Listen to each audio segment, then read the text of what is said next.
தமிழ்நாடு முழுவதும் இன்று தமிழ்நாடு அரசு பணியாளர் தேர்வாணையத்தின் அதாவது டிஎன்பிஎஸ்சியின் குரூப் 4 தேர்வுகள் நடைபெற்றது. இந்த தேர்வுக்கான அறிவிப்பு கடந்த ஏப்ரல் 25ஆம் தேதி வெளியிடப்பட்டிருந்தது.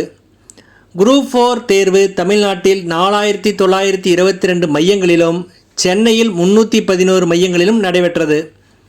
குறிப்பாக இந்த தேர்வினை 13,89,738 பேர் எழுதியிருந்தனர்.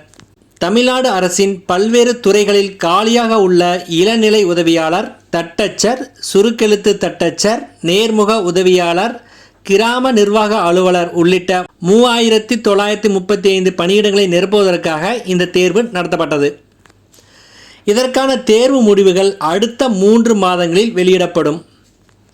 தமிழ்நாடு அரசின் பல்வேறு துறைகளில் இந்த ஆண்டு மொத்தமாக 10,000 தேர்வாளர்கள் தேர்வு செய்யப்பட்டு அரசு பணியில் அமர்த்தப்பட இருக்கின்றனர்.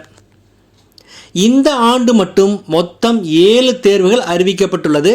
தற்பொழுது வரை 5 தேர்வுகள் நடைபெற்றுள்ளன. எழுத்து தேர்வுகள் இல்லாத தேர்வில் விடைத்தாட்கள் அனைத்தையும் கணினி திருத்தம் செய்கிறது. அதனால் மிகவும் விரைவாக முடிவுகளை வெளியிட முடியும். மேலும் மதிப்பெண்களில் மாணவர்களுக்கு ஏதேனும் மாறுபட்ட கருத்து இருந்தால் மாணவர்கள் இது தொடர்பான புகார்களை கணினி மூலமாக தெரிவிக்கலாம். தொடர் நடவடிக்கைகளால் விடைத்தாள் திருத்துவதில் தவறு நிகழாமல் தவிர்க்கப்பட்டு வருகிறது. தேர்வாணையம் சார்பில் நடத்தக்கூடிய தேர்வுகள் அனைத்திலும் விடைத்தாள் மற்றும் வினாத்தாள் ஆகிய இரண்டுமே சீல் வைக்கப்பட்டு வழங்கப்படுகிறது. குறிப்பாக 100 கேள்விகளை அடிப்படையாக கொண்டு இந்த தேர்வு நடத்தப்படுகிறது. நன்றி, வணக்கம்.